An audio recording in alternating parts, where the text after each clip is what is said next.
Lawmakers are working this week to push legislation past committees ahead of a deadline on Friday. All proposed bills have to make it out of committee by then. If they don't, those bills are dead for this session. We have a lot of things to get through tonight, but we are going to start with a stacked agenda for the Education Committee. Local 5's Dana Searles was at this committee meeting late tonight. Dana, what was discussed? Well, Stephanie, after a 3.5-hour caucus, the Education Committee spent nearly 2 hours discussing and voting on legislation, and all of it going in favor of House Republicans. The meeting began looking at legislation that would instruct the Department of Education to conduct reviews over things like high school's core curriculums.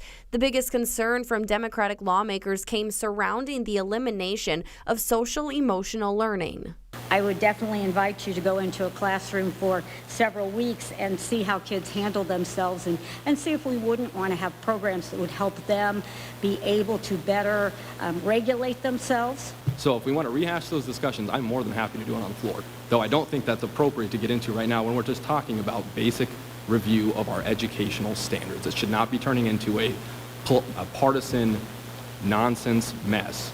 Another bill passed that was proposed by Governor Reynolds allows charter schools to purchase or lease school district property, as well as adding various state funding costs when a student enrolls in a charter school, also making exceptions for out-of-state students, which is something Democrats oppose. When we passed the charter school bill a couple of years ago, I think you recall this was kind of a compromise to make sure that in those charter schools they had Iowa people invested in the charter school, not people from out of state. So, and this puts it right back in.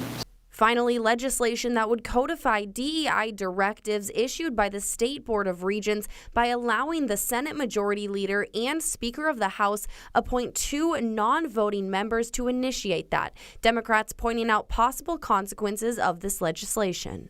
I would say if we are making sure these are broadly available to all students and employees, are we going to need bigger offices? Are we going to need more staff?